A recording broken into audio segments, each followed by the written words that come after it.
Bonjour à tous, je suis HTA, votre tutrice de kinésithérapie, HTA sur le forum. Et aujourd'hui, on va voir la deuxième partie du cours Introduction à la cardio-respiratoire. La première partie a déjà été abordée en présentiel et vous avez la fiche qui est déjà sortie. Et aujourd'hui, on va voir la partie 2. Donc, dans un premier temps, nous allons avoir la séquence 3 qui concerne les EFR, la plèvre et le pneumothorax. Donc, dans un premier temps, tout le personnel médical connaît les EFR, donc exploration fonctionnelle respiratoire, qui permettent de quantifier le volume courant, le volume de réserve inspiratoire, le volume de réserve expiratoire et le volume résiduel. Donc, pour rappel, le volume résiduel, c'est quoi? En fait, c'est l'air qui reste dans le poumon à la fin de votre expiration. Parce que le corps, il ne peut pas se vider entièrement de son air, du coup, il reste toujours un petit peu d'air dans les poumons. Donc voilà, je vous ai aussi mis les rappels des définitions des différents volumes sur la fiche, donc ça peut être toujours utile. Passons maintenant à la plèvre. La plèvre, qu'est-ce que c'est? C'est une séreuse à double feuillet. Donc une séreuse, les séreuses, c'est les fines enveloppes qui tapissent les cavités de votre corps. Elle va être composée de plusieurs parties. Donc vous allez avoir une plèvre viscérale qui est vers l'intérieur, une plèvre pariétale qui est vers l'extérieur, et entre les deux, vous allez avoir une cavité pleurale qui est importante à connaître puisqu'elle va être en rapport avec plein de pathologies. Donc pour un petit moyen mémotechnique pour vous souvenir que viscéral c'est à l'intérieur et pariétal c'est à l'extérieur, vous allez vous rappeler donc les viscères à l'intérieur et la paroi c'est plus à l'extérieur. Voilà, c'est un petit mémo. Et entre les deux, vous avez la cavité pleurale. Ensuite, vous allez avoir donc l'épanchement pleural. L'épanchement pleural, il va regrouper plusieurs pathologies qui sont listées ici et qu'il faut connaître et bien mémoriser. Donc vous avez le pneumothorax, c'est de l'air dans la cavité pleurale. L'hémothorax, c'est du sang dans la cavité pleurale. La pleurésie, c'est du liquide entre les deux feuillets de la plèvre. L'empième, ça va être une infection de la cavité pleurale. Attention, retenez bien empième. On va avoir un autre mot qui ressemblera beaucoup et qu'il ne faudra pas confondre. Vous avez le chylothorax, qui est un épanchement intrapleural de chyle, et l'hydrothorax, qui est une accumulation de liquide à l'intérieur des cavités. Donc voyons maintenant un pneumothorax. Donc qu'est-ce que c'est plus précisément le pneumothorax? En fait, c'est une rétraction du poumon complet ou d'une partie du poumon sur son île. Et donc ça va se traduire par une radiographie complètement noire ou là dans ce cas-là, c'est un scanner complètement noir. C'est important de distinguer radiographie, scanner, etc. puisque vraiment le masseur kinésithérapeute fait face à ces imageries, donc il est important de les connaître. Là, vous voyez qu'on a un pneumothorax droit, je répète bien, c'est droit, puisqu'en fait, vous allez avoir une inversion, donc ça va être la droite de votre patient, puisque votre patient en scanner, vous le regardez en fait d'en bas, et quand vous le regardez d'en bas, vous tournez la tête à 180 là par rapport à la photo, et vous allez voir qu'en fait, c'est comme si vous étiez allongé par terre, et que vous voyez le patient d'en bas, et qu'on avait fait une coupe de ce patient, et qu'on l'a regardé la radiographie d'en bas. Voilà, j'espère que vous avez compris. Sinon, il y a des explications qui sont plus détaillées dans la fiche. Mais là, ce qui est important à comprendre, que là, on a une zone qui est noire. Donc, la zone noire traduit de l'air. Et donc, une faible densité. Donc, c'est ce qu'on appelle une hyperclarté. Attention, hyperclarté, c'est pas le fait que ce soit très blanc à la radio ou au scanner. C'est vraiment lié à une faible densité. Donc là, le pneumothorax, c'est bien parce qu'on a de l'air dans la cavité pleurale. Donc passons maintenant à la séquence 4 qui concerne l'insuffisance respiratoire chronique. Elle se définit par une impossibilité pour l'appareil respiratoire d'assurer normalement l'oxygénation du sang artériel. Donc ça va se traduire par une hypoxie tissulaire et donc plus d'oxygène dans les tissus. C'est vraiment important parce qu'il va y avoir beaucoup de séances de kinésithérapie qui sont prescrites pour cette pathologie et le rôle du kiné, ça va vraiment être de diminuer cette hypoxie et d'augmenter cet apport en oxygène. On connaît deux types d'IRC, l'IRC obstructive et l'IRC restrictive et on va voir de suite les différentes étiologies. Donc je vous ai détaillé sur la fiche les étiologies la définition de chaque étiologie et vous pouvez la regarder, c'est plus pour votre compréhension personnelle, ça va vous permettre de mieux comprendre en fait le pourquoi du comment. Donc on va avoir pour les étiologies de l'IRC obstructive, on va en avoir 5, la mucoviscidose qui est une maladie génétique, la bronchopneumopathie obstructive qui est une maladie obstructive bronchique qui est non complètement réversible, vous le verrez en deuxième année de médecine si jamais vous choisissez médecine. L'asthme à dyspnée continue, qui est une forme grave observée chez des patients asthmatiques de longue durée. Et vous avez l'emphysème, qui est une complication de la BPCO. qui peut aussi être confondu avec l'emphysème, donc faites attention. Et finalement, vous avez la dilatation des bronches, qui est une pathologie correspondant à l'élargissement du diamètre bronchique. Donc passons maintenant aux étiologies de l'IRC restrictive. Il y en a encore 5. Vous allez avoir les maladies neuromusculaires. C'est qu'en fait, le muscle fonctionne mal et donc le muscle ne peut pas se contracter normalement. Donc vous allez avoir donc ces maladies, elles vont engendrer une réduction de la ventilation alvéolaire à l'origine d'une hypoxémie et d'une hypercapnie.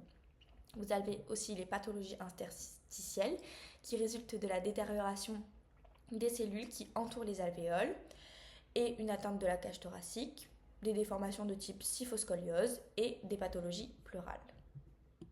En quoi consiste le bilan du kiné? Donc le kiné doit faire un examen clinique complet, donc avec les mesures sur le patient, des prises de périmètre, des prises de mobilité et de la palpation car un kiné il palpe dans chaque prise en charge. Donc il faut vérifier les résultats de l'EFR pour déterminer si c'est une IRC obstructive ou restrictive, les gaz du sang qui permettent de déterminer si c'est une IRC, donc avec une PaO2 inférieure à 70 mm de mercure, les radios du thorax et le scanner. Donc maintenant on va passer à l'oxygénothérapie. L'oxygénothérapie, qu'est-ce que c'est? C'est tout simplement l'inhalation d'un air enrichi en oxygène, que ce soit par voie nasale ou buccale, et le patient étant en respiration spontanée. Donc l'OLD, le kiné en tout cas est souvent impliqué dans l'OLD puisque ça va permettre au patient de rester chez lui avec une assistance respiratoire, donc en oxygénothérapie. L'OLD va pouvoir corriger plusieurs points. L'hypoxémie, donc c'est pas assez d'oxygène dans le sang, l'inadéquation ventilation-perfusion parce que c'est pas parce qu'on ventile bien qu'on perfuse bien et inversement, et l'altération de la diffusion alvéolo-capillaire. Et pour information, le kiné est souvent impliqué dans l'OLD. L'OLD c'est quoi? C'est l'oxygénothérapie au long cours à domicile. Il faut savoir qu'on peut aller jusqu'à la trachéotomie, qui est une intervention chirurgicale consistant à effectuer une petite ouverture au niveau de la trachée, et donc c'est un acte hospitalier. Donc la trachéotomie, elle va réduire l'espacement anatomique, elle facilite l'aspiration endotrachéale, elle réduit les résistances des voies aériennes. Par contre, elle est invasive et elle est plus invasive par rapport à l'oxygénation à domicile. Donc on va avoir des indications pour la trachéotomie qui sont au nombre de 2, donc au décours d'un épisode aigu du fait de la difficulté du sevrage ou au décours d'un échec d'une ventilation nasale. Donc la trachéotomie, elle se fait toujours en seconde intention, c'est vraiment très important.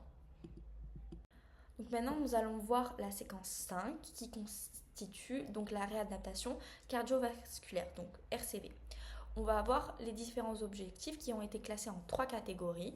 Psychosociaux, donc ça va être tout ce qui est restaurer la confiance du patient, prévenir les syndromes dépressifs qui sont souvent liés aux infarctus, améliorer l'adaptation au stress, reprendre une activité satisfaisante.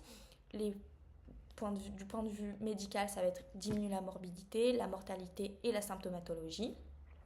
Et d'un point de vue kinésithérapique spécifique, ça va être d'améliorer l'adaptation périphérique, d'améliorer la récupération et de développer une circulation collatérale. Donc maintenant, nous allons voir les indications de la RCV qui sont assez nombreuses. Ça va être l'infarctus du myocarde, le pontage aortocoronarien, un angor stable, les chirurgies valvulaires, les chirurgies des malformations, les transplantations et les insuffisances cardiaques. Donc les indications kinésithérapiques en regard de la RCV ne manquent pas et toutes les pathologies appellent à une spécificité rééducative en fonction des constantes et des protocoles liés aux recommandations de la Haute Autorité de Santé, mais pas que. Donc maintenant, on va voir les contre-indications de la RCV au nombre de 3. Donc l'angor instable, attention de ne pas confondre avec angor stable, l'insuffisance cardiaque décompensée, les troubles du rythme cardiaque sévères. Et vraiment, le prof insiste dessus, on ne fait pas de RCV dans ces 3 cas. Il y a 3 phases dans la RCV. Ça va être la phase 1 qui est post-infarctus, elle est aiguë du 7e au 14e jour. La phase 2, c'est le réentraînement au 21e jour. Et la phase 3, ça va être un entretien à vie afin de maintenir les constantes. Maintenant, il faut savoir qu'on a une adaptation du cœur à l'effort. On va avoir une adaptation cardiaque, une adaptation respiratoire et une augmentation de la pression systolique qui est proportionnelle à l'intensité de l'effort. Et là, le prof donne 2 formules, donc la STT qui est la Systolic Tension Time, qui est la fréquence cardiaque fois la tension artérielle systolique, et la formule d'Astran qui est la fréquence cardiaque maximale, La formule, c'est 220 moins l'âge, plus ou moins 4, ça peut varier. Donc maintenant, on va voir les différents critères de surveillance du réentraînement. Donc on a deux types de critères, les critères subjectifs et les critères objectifs. Pour les critères subjectifs, ça va être le comportement à l'effort, l'aspect du patient, la pâleur, la fatigue, les essoufflements et la douleur. Et pour ce qui est des critères objectifs, donc on va avoir la fréquence cardiaque, le CG et la tension artérielle. Il faut savoir qu'un électrocardiogramme, donc un ECG, c'est un test qui étudie le fonctionnement du cœur en mesurant son activité électrique. Et donc du coup, le CG, il va permettre de détecter plein de troubles qu'on va voir maintenant. Donc notamment les troubles du rythme, donc par exemple la tachycardie, c'est un cœur qui bat plus vite que la norme, donc ça se traduit par une diminution de l'écart entre donc, nos 2 ans de QRS, donc là vous ne comprenez pas forcément, mais ça se traduit par une diminution de l'écart entre les deux montagnes. Ensuite, on va avoir la bradycardie, c'est toujours un trouble du rythme, ça va être un cœur qui bat moins vite. Et enfin, on va avoir l'arythmie, c'est un rythme cardiaque qui est irrégulier, il fait un peu des montagnes russes. Le CG, il va pouvoir aussi montrer les troubles de l'excitabilité, donc avec une extrasystole auriculaire, donc qu'on voit ici. Vous allez aussi avoir une extrasystole supraventriculaire qui se traduit par des QRS fins, donc les petites montagnes que je vous ai dit, donc c'est fin. Et vous allez avoir aussi l'extrasystole juste ventriculaire que je vous ai pas mis ici, qui se traduit avec un QRS large. Et enfin, vous avez la fibrillation, qui est une forme d'irrégularité du rythme cardiaque qui résulte d'une perturbation des signaux électriques du cœur. Donc tout le CG va renseigner avec précision une traçabilité graphique du fonctionnement du cœur, avec d'autres troubles, notamment les troubles de la conduction. Donc là, ils sont au nombre de 2, les blocs sino-auriculaires et les blocs auriculo-ventriculaires. Je vous les ai plus détaillés dans la fiche. Là, c'est pas forcément important, ce sera surtout important en deuxième année de médecine. Là, il faudra comprendre ce que c'est, mais là, le prof juste vous les donne sans trop d'explications. Donc, on voit aussi sur le CG des troubles de la repolarisation, comme le sous-décalage ST qui traduit des lésions sous-endocardiques et des sud-décalages ST qui traduisent des lésions sous-épicardiques. Pareil, je vous les ai montrés en images sur la fiche. Donc, le CG, il renseigne aussi sur les problèmes coronariens qui sont une obstruction des artères coronaires comme dans l'artérosclérose et le spasme coronarien qui est un rétrécissement de l'artère coronaire non dû à un bouchon de graisse. Donc les éléments apportés par le CG, ils sont du ressort du cardiologue. Par contre, le masseur kinésithérapeute, il doit vraiment être capable de les reconnaître afin d'évaluer le degré de sévérité de l'ischémie, ce qui lui permet de réguler ou de stopper les exercices. Donc vous pouvez maintenant télécharger donc, la fiche de l'introduction respiratoire partie 2. Je vous ai mis aussi des QCM pour vous entraîner. Et voilà, je vous souhaite plein de courage et je vous fais plein de bisous.